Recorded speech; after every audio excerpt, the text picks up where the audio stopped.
Jadi apa yang kita lihat, yang kita makan, yang kita cakap, yang kita apa, benda semua daripada panca indera kita tu akan masuk kepada mental kita.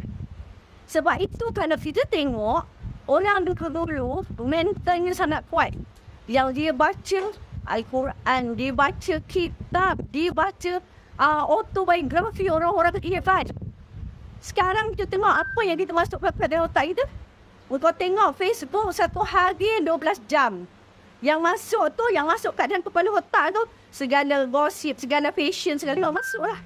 Otak kita ni, mental kita ni, dia boleh masuk pengetahuan sampai 200 tahun ni punya tu.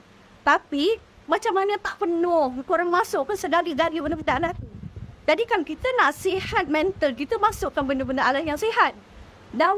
Dekat dalam mental kita, kalau kita tengok, benda yang kita pandang kan. Sebab tu, kalau orang alim dulu, TV pun dia tak kasih tau.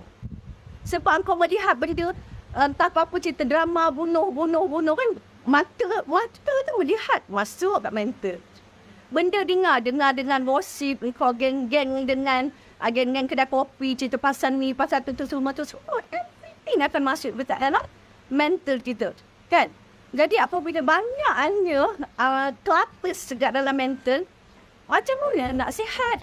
Macam engkau memberi makanan yang sampah pada badan, kan?